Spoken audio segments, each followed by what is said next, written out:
Isang mapagpalang gabi muli sa bawat isa ang ating pong pagbati, mga minamahal na mga kapatid at mga kaibigan.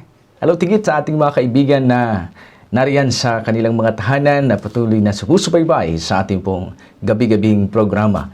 Harinawa na sumainyo ang pagpapala ng ating Panginoon habang patuloy tayo na nakikinig sa kanyang mga mensahe. Sa gabi pong ito, mga minamahal na mga kapatid, ay patuloy po nating papasakop sa Panginoon ang ating mga pagpag-aaral sa paraan na tayo ay matututo, makikinabang, at higit sa lahat, lalago tayo sa ating spiritual na kalagayan. Sa gabi pong ito, patuloy pa rin po tayong tumutuklas sa ating pong temang I will go. At partikular sa mga oras na ito, mga minamahal na mga kapatid, nais kong ating bigyang panahon ang pag-aaral sa pamagat na I will go to grow in Jesus. Ngunit bago po natin simulan ang ating talata, nais kong humiling ng isang maikling panalangin. Tayo manalangin. Dakila naming Diyos, muli po kaming lumalapit sa inyo, nagpapakumbaba sa aming mga sarili, at hinihiling namin na inyo kaming tulungan, inyo kaming patnubayan. Habang muli po naming pakikinggan ng inyong tinig, tulungan mo kami sa pamagitan ng Santong Espiritu na maitimo ang bawat salita sa aming mga puso. Lord God, alam namin na mayroon kaming mga kahinaan na kailangan namin mapagtagumpayan. At sa paraan ng pakikinig ng inyong mga salita ay matututo kami at sa tulong ng Espiritu mababago ang buhay ng bawat isa. Tulungan niyo po kami, Panginoon. Linisin kami sa aming kasalanan. Ito ang aming dalangin sa pangalan ni Jesus. Amen. Sa gabi pong ito, nais ko kayong anyayahan na ating buksan ang ating mga banal na kasulatan sa aklat ng Kolosas 2, talatang 6 hanggang 7. Ganito po ang wika sa aklat ng Kolosas chapter 2, verse 6 to 7. Therefore, just as you receive Jesus Christ as your Lord, continue to walk with Him, rooted and built up in Him, and established in faith as you have been taught with abounding thankfulness. Sa aklat ng Colossians, makikita natin si Apostol Pablo na siyang sumulat para sa iglesia ng Colossians, mga kapatid. Paul, at this time, he writes his letter to the Colossians while he was in prison in Rome, mga minamahal na mga kapatid. At laging tatandaan natin, kung makikita natin sa kasaysayan, si Apostle Paul ay hindi niya personally na-meet ang mga kapatid dito sa iglesia ng Colossus. Pero dahil sa kanyang narinig na ang mga kapatid dito ay mayroong struggles when it comes to their spiritual belief, mga kapatid, sumulat si Apostol Pablo upang sila ay palakasin, encourage them to continue their faith and relationship to God. Apostle Paul, mga kapatid, was writing to the church of Colossians to hold fast the faith that they received from God.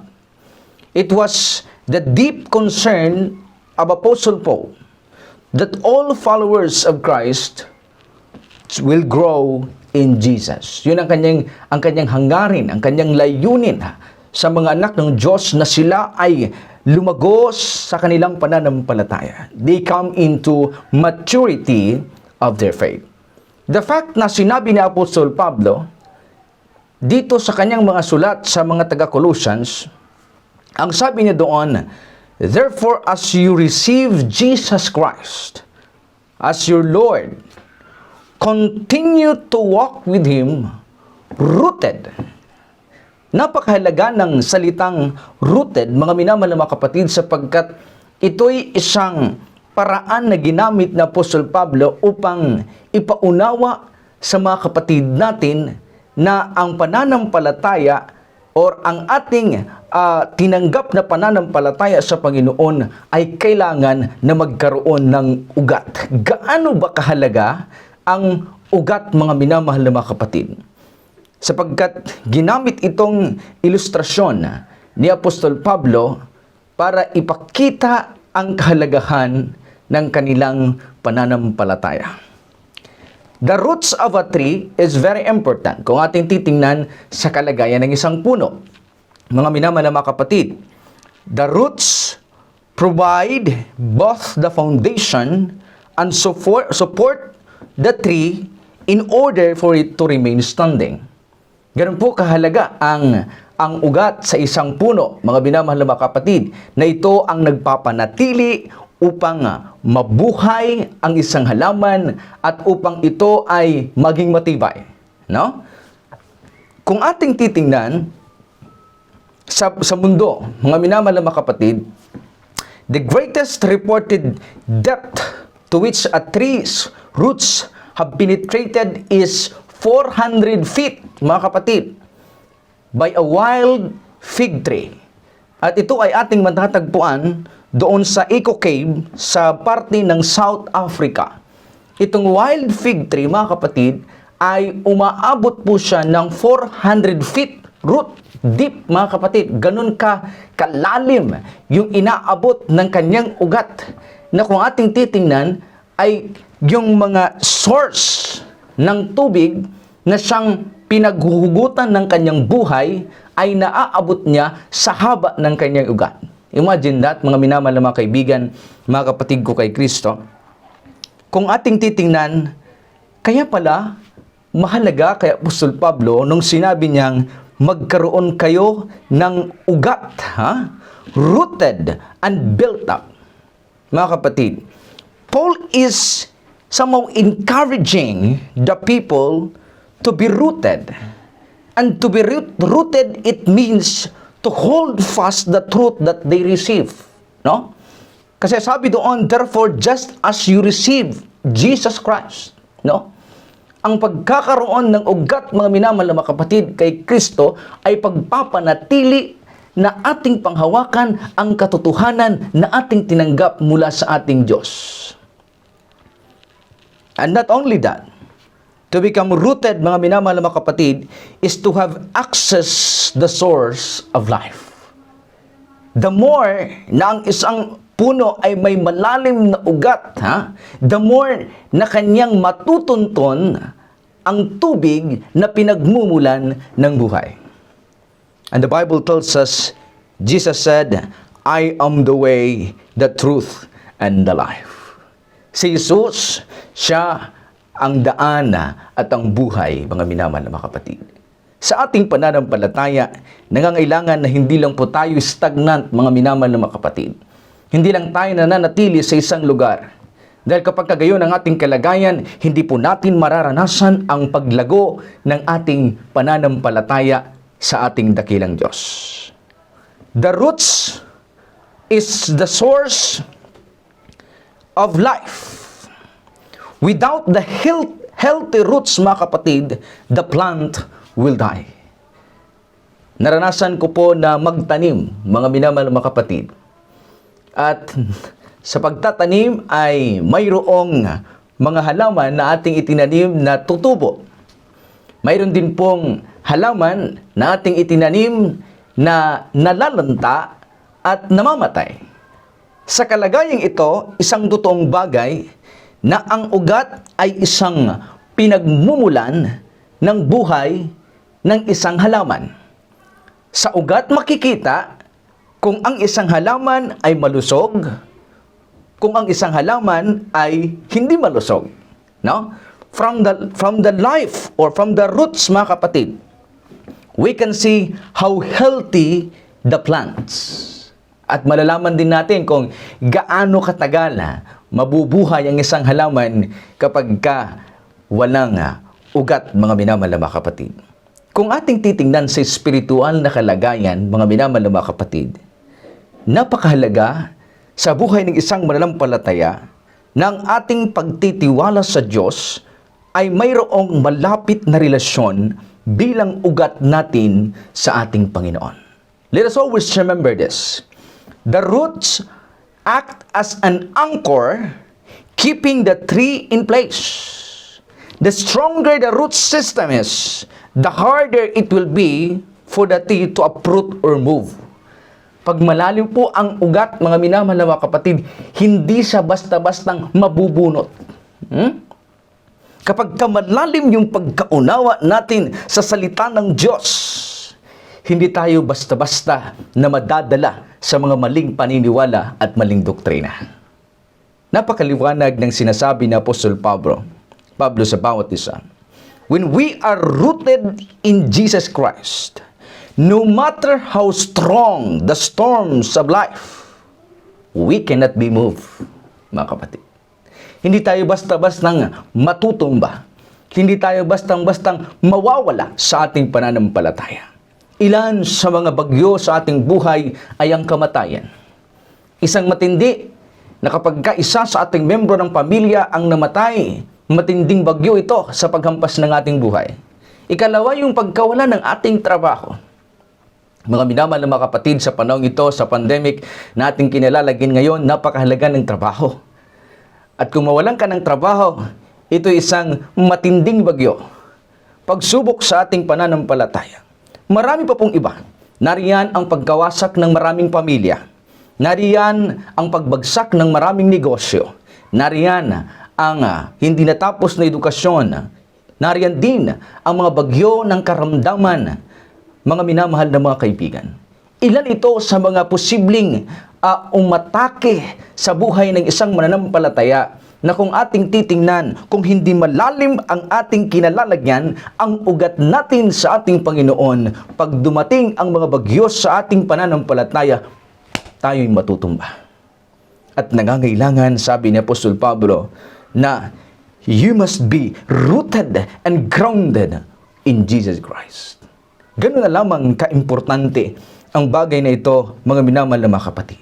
That's why we need Jesus as the anchor of our life. Kailangan natin si Kristo bilang angkla ng ating pananampalataya. Alam po ninyo, mga minamahal na mga kapatid, sa isang bangka, napakahalaga ang angkla, an anchor, mga minamahal na mga kapatid. Kahit gaano man, kahit gaano man kaganda ang sasakyan, sasakyan pang dagat, nangangailangan ng angkla. Sapagkat kung malaki ang alon, malakas ang hangin, mga minamahal na mga kapatid, kapag wala kang angkla ay posibleng dalhin ka at maging sanhi ito ng pagkasira ng inyong sasakyan. Mga minamahal na mga kapatid, in our spiritual condition, Jesus is the anchor of our life. The deeper the roots, the stronger the tree to fight with the storms and bad weather, mga kapatid. Hanggat lumalalim yung ating koneksyon sa ating Panginoon, the more na maa-appreciate natin ang presensya ng Diyos sa bawat isa. How can we build roots deeper, mga minamahal na mga kapatid? In our daily devotional with God. In our time alone with God. Ito yung panahon na tayo bumubuo sa Diyos ng isang malinaw at malalim na komunikasyon.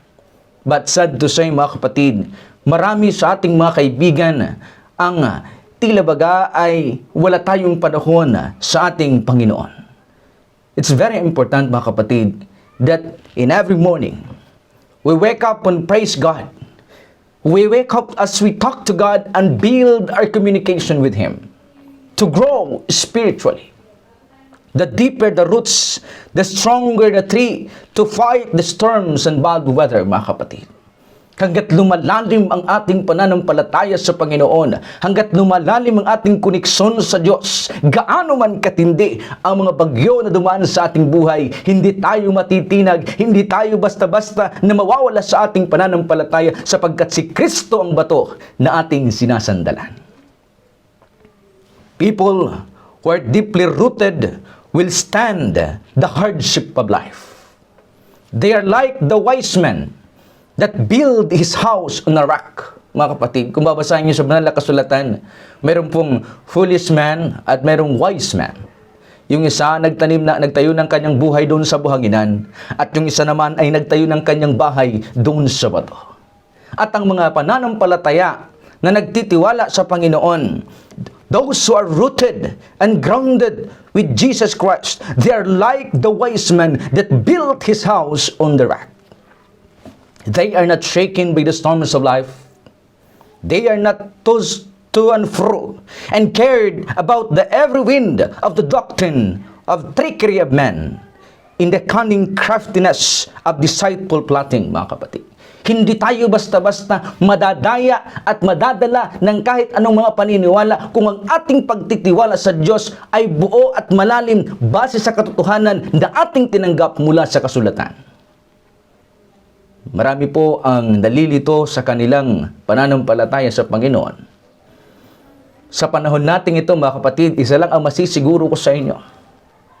Satan is doing his best para tayo'y dayain sa ating pananampalataya. Gumagamit siya ng iba't ibang kaparaanan upang ang mga anak ng Diyos ay malito sa katotohanan. Ngunit kaya nga, sa aklat na ito, pinapaalalahanan tayo ni Apostol Pablo na maging rooted, grounded tayo, mga kapatid. Malalim na pagkakatanim at mayroong ugat sa ating dakilang Diyos.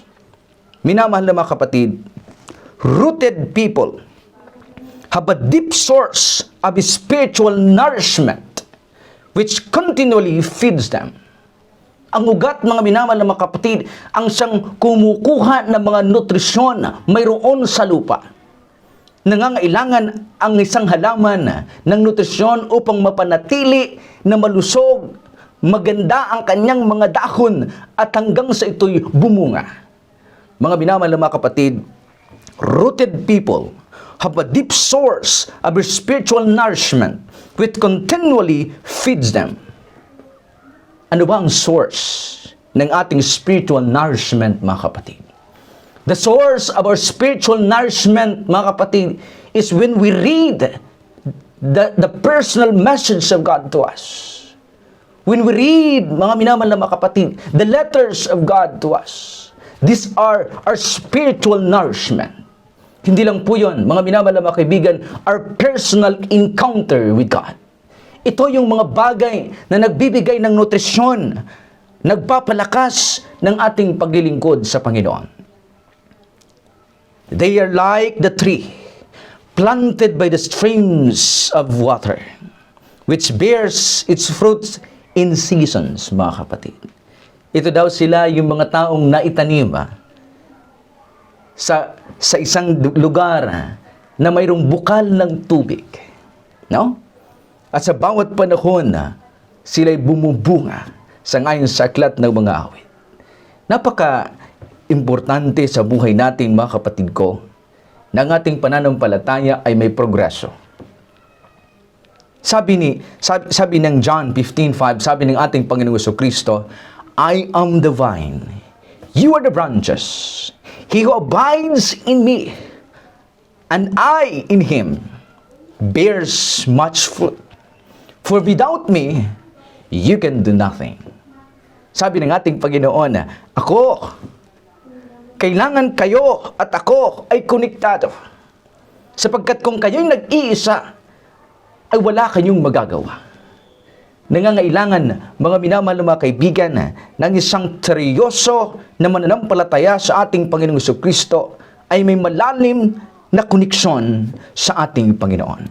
It was the desire of Paul that the people of God will bear fruits to maturity of faith. Kailangan daw po makikita na mayroong bunga ang ating pananampalataya. Sapagkat ang pananampalataya na walang bunga, mga minamahal na mga kaibigan, mga kapatid, ayan ay pananampalataya na walang paggawa. At ang pananampalatayang walang gawa ay patay na pananampalataya. Nangangailangan na ang ating pananampalataya ay may bunga sa ating Panginoong Diyos. What are the indication of spiritual maturity? Paano natin malalaman na ang ating pananampalataya ay dumarating sa hustong gulang, mga minamahal na mga kapatid? First indication of spiritual maturity is a deep concern for our brethren in Jesus Christ. Mayroon tayong pagkalinga sa ating kapwa. No? A deep concern for our brethren. Ito ang unang indikasyon na makikita natin sa isang tao na lumalago sa kanyang pananampalataya sa ating Panginoong Jesucristo. Paul, as matured servant of God, has a deep concern of God's people. Si Apostol Pablo ang isang halimbawa na ating makikita ng isang maturidad na pananampalataya. Sa kanyang sulat sa Aklat ng Korinto, sa Kapitulo 11 sa talatang 28-29, ang sabi niya roon, inaalala ko sa araw-araw ang kalagayan ng lahat ng iglesia. Kung may mga nanghihina sa pananampalataya, nalulungkot ako. At kung may nagkakasala, nasasaktan ako. Nararamdaman niya ang pangangailangan ng pagkalinga sa bawat iglesia, sa bawat mga kapatid. Nakikita ni Apostol Pablo na hindi siya nag-iisa. Mayroon siyang gawain upang alagaan hindi lang ang kanyang sarili, kundi pati ang iba na membro ng pamilya ng Diyos. Ganito rin ba tayo, mga kapatid? Ganito rin ba ang ating kalagayan sa loob ng iglesia? How are we inside and outside the church as matured Christian? Ano ang ating ipinapakita sa loob at labas ng iglesia? Tayo ba yung lagi natin tinitingnan yung pagkakamali at pagkakasala ng ating kapwa? Tayo ba yung lagi nating hinahanapan ng negatibong mga kaisipan ang mga programa sa loob ng iglesia? Mga kapatid, these are the mindset of unmatured Christian. Kapag ang lagi nating nakikita ay ang pagkakamali ng ating kapwa at hindi natin nakikita ang mabuti nilang ginagawa. Those are the mindset of unmatured Christian. Meron pa akong nakita sa ganyan, na ganyang larawan, mga minamahal na mga kapatid, na imbis na tayo yung magpapalakas sa ating mga kapatid, mag-i-encourage sa kanila na baguhan sa pananampalataya, magkaminsan tayo yung kinatitisuran sa kanilang pananampalataya. At isang bagay na nakakalungkot, na tayo ay naglilingkod sa Diyos, na nakikita ng iba na hindi tayo nagiging pagpapala. Alam niyo mga minamahal na kaibigan, ito yung bagay na kailangan nating paglabanan. How are we inside and outside the church? Magkaminsan, saka lang tayo nagkakamayan pagka sa loob ng iglesia. Saka lang tayo nagbabatian kapag araw ng Sabado. Pero paglabas ng iglesia, wala na tayong pansinan. Paglabas ng iglesia, di na kilala ang kanyang kapwa. Mga minamahal na mga kapatid, these are the indication of unmatured Christian. Second, mga kapatid, the indication of spiritual maturity, slow to hold on to grudges and quick to forgive. Keeping grudges in our hearts, yung pagtatanim ng galit sa ating puso is like drinking poison and expecting others to die. Yung pagtatanim ng galit sa ating kapwa para tayong uminom ng lason na inaasahan natin na yung iba ang mamamatay. Drinking poison and expecting others to die. No, mga kapatid? Sa panahon na tayo nagagalit at nagtatanim ng sama ng loob sa ating kapwa, tayo rin ang pumipinsala sa ating kalusugan. Tayo rin, ika nga nila, ang naghuhukay ng sarili nating libingan. Leviticus chapter 19 verse 18, the Bible said, huwag kayong gumanti o magtanim ng galit sa inyong kapwa, kundi mahalin ninyo siya, gaya ng inyong sarili. Ako ang Panginoon. Kapatid ko kay Kristo, kadalasan, marami sa ating mga kaibigan ang nakakulong sa kanilang nakaraan. Matagal na mga panahon. Hanggang ngayon, hindi pa rin po natin ma-let go ang mga pangyayari yan. These are the people that are prisoners of the past. Nakakulong sa nakaraan. At kung ikaw yun ngayon, kaibigan, na hanggang ngayon, hindi mo pa rin mapatawad ang kapwa mo, ang kapamilya mo, you are still prisoners of your past. Forgiveness is the door of freedom from the past. Yung pagpapatawad ay isang pintuan ng papalaya tayo sa ating nakaraan. Wala pong may dudulot na maganda ang pagtanim ng galit sa ating kapwa. Hindi po yan makapagliligtas sa ating mga kapatid.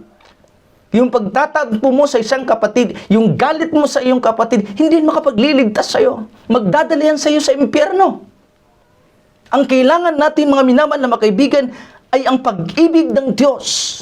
Sins that cover, the love that covers all sins, mga kapatid. Ang sabi niya sa Colossians chapter 3 verse 13, mangagtiisan kayo sa isa't isa, mangagpatawaran kayo sa isa't isa. Alam niyo kapatid ko kay Kristo, ang isang gawain na ating ginagawa kapag mayroon tayong galit sa ating kapwa, wala pong pagkakaisa, wala pong tagumpay. Hindi po magiging epektibo ang paglilingkod ninyo kung magtatanim kayo ng galit sa inyong kapwa. Kadalasan, pamilya, hindi nagkakaintindihan. Pamilya, may sama ng loob sa isa't isa. Kapatid, wag na lang kayo maglingkod kung ganoon ang inyong karanasan. Dahil hindi kayo magiging epektibo sa gawain ng Diyos kung ang inyong sarili ay hindi niyo tinitingnan na ayusin muna bago kayo dumako sa isang banal na paglilingkod. Kailangan ninyo, ang sabi niya, magpatawaran kayo sa isa't isa. Kung sino man ay may sumbong laban sa kanino man, kung paanong pinapatawad kayo ng Panginoon, ay gayon din naman ang inyong gagawin. Patawarin ang mga taong nagkamali at nagkasala sa atin. Huwag nyo nang patagalin, mga kapatid. Huwag nyo nang kimkimin. Huwag nyo nang sarilinin. Sapagkat hindi yun ang tamang paraan upang maipakita natin kung sino ang Diyos na ating pinaglilingkuran. Forgiveness is a fundamental part of God's ultimate plan for the mankind. Ulitin ko po mga kapatid. Forgiveness is a fundamental part of God's ultimate plan for mankind. It is a key component required to help reconcile the relationship between God and man which was broken by sin. Alam niyo, kasalanan. Kasalanan ang naging dahilan kung bakit si Kristo naparito upang tayo iligtas, mga minamahal na mga kapatid. Kasalanan ang naging dahilan kung bakit si Kristo'y namatay.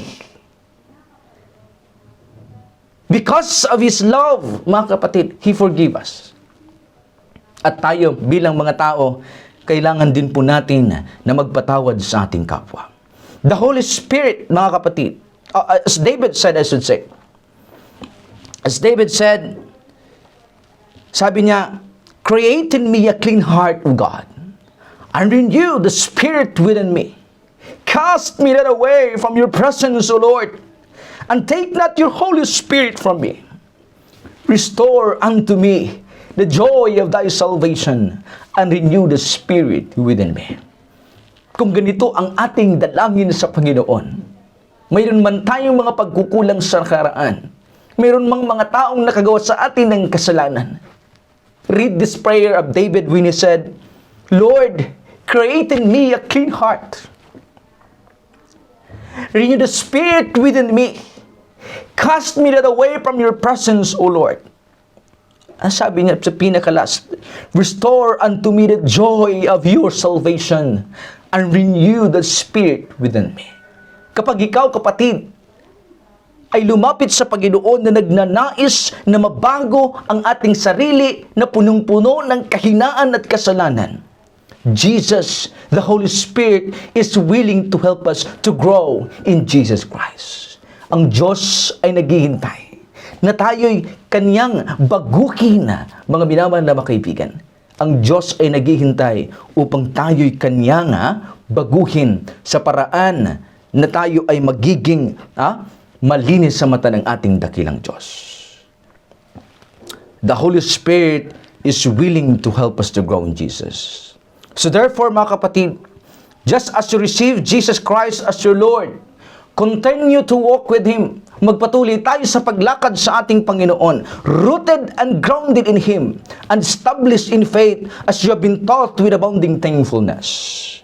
as roots must grow daily and founded in Jesus Christ. Our roots is our anchor in the storms of life.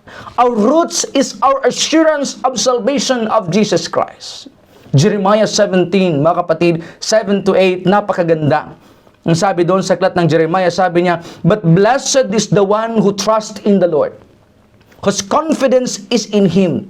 They will be like the tree planted by the waters that sends out its roots with the streams. It does not fear when heat comes. Its leaves are always green. It has no worries in a year of drought and never fails to bear fruits."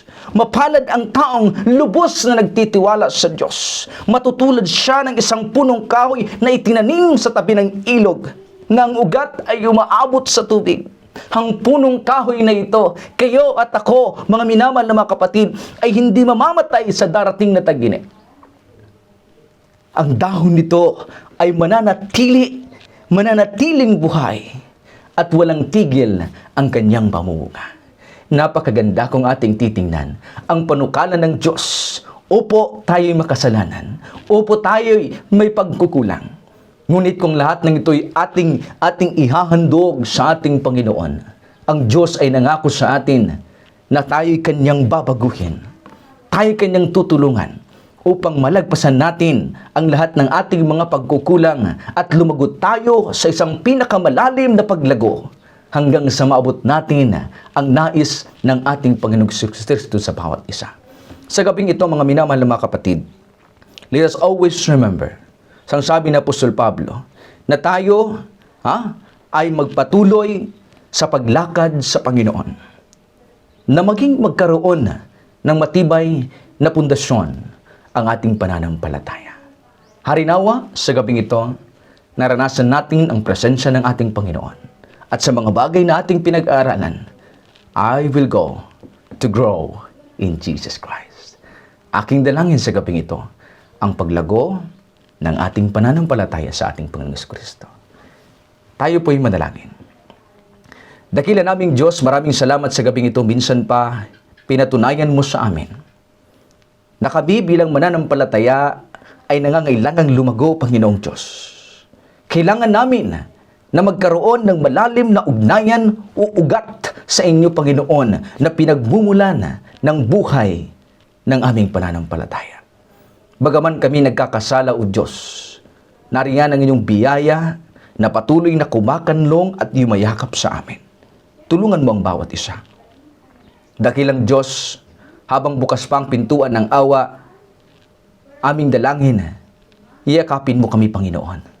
Mabago kami sa aming mga kahinaan. Mapatawad kami sa aming mga kasalanan upang nang sa gayon, ang ipinangako mong buhay na walang hanggan ay aming makakamtan. Salamat, Ama, sa pagtugon sa aming dalangin at magpatawad sa aming pagkukulang at pagkakasala. Ang lahat na ito'y aming hinihiling sa pangalan ni Jesus. Amen.